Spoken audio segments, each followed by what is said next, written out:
Grandpa's funeral took place today. Although the ceremony went well, it did nothing to console me. I feel empty, lost. Returning to the mansion offers me no comfort. It's cold, distant, as though it rebels at my very presence. How often do games play you? I have personally never seen any games do that until I played Eternal Darkness: Sanity's Requiem.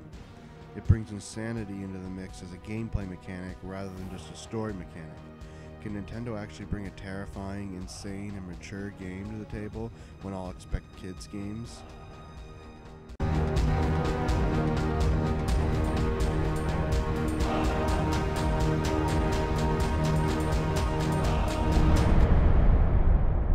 Alex Roivas' grandfather has been murdered alone in his mansion.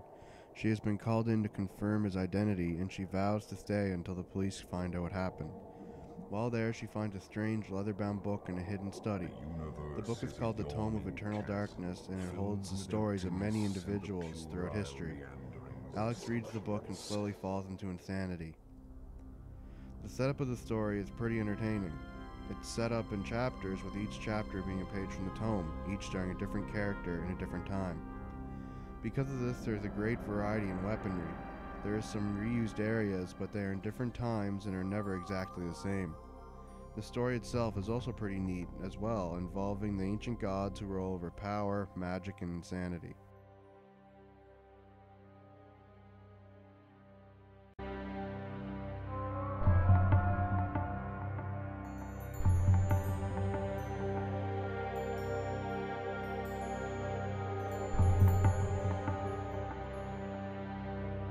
The gameplay is different from normal survival horror games. Characters are not controlled with the traditional tank controls, and combat is a little more involved. You control in 3D and can target each enemy's body parts. Because you can do this, you need to tear them apart to actually kill them. There are puzzles in the game, but there are none that really block your progress, such as a piano puzzle in Silent Hill. There is magic in the game, which is new to horror games, and it is pretty elaborate for what it is. You get circles of power that you assign runes to each point. Depending on what rune you assign to each point, you can create many different spells. It's not the most deep magic system, since you only learn a certain amount of spells, and you get the runes for the spells as you need them. The most unique thing in the game is the insanity mechanic. As monsters see you, they take some of your sanity meter away. When you kill them, you can finish them off to gain some back, but it never gives you all you lost back, so you'll eventually go insane. And when you do, things get interesting. When your bar lowers, your character starts to whimper and starts to experience some startling things. Not to spoil any, I'll just say that if you let your guard down, the game will get you a lot. Overall, it's a great fun game, even if it can be a little clunky.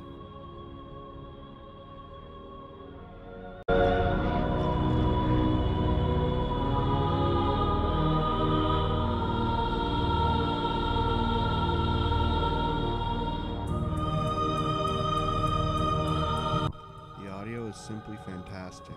The voice acting is amazing and the music is unsettling. Just hearing the main mansion tune is creepy, and the sounds get even creepier as you go insane. Listen to us in headphones and the whispers will get to you.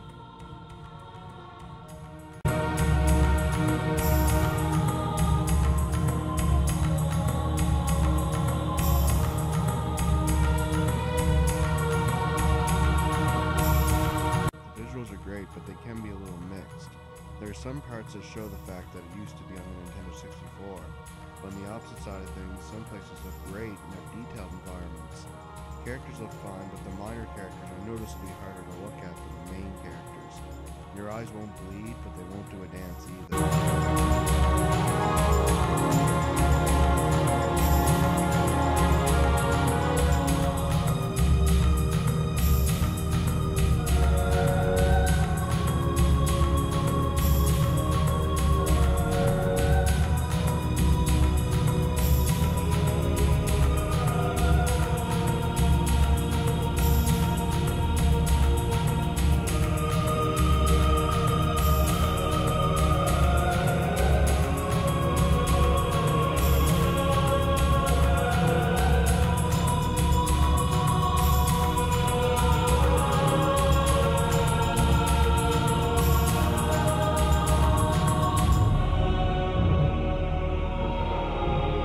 Overall, Nintendo has on their hands a real gem. All that's left is for them to continue on with it.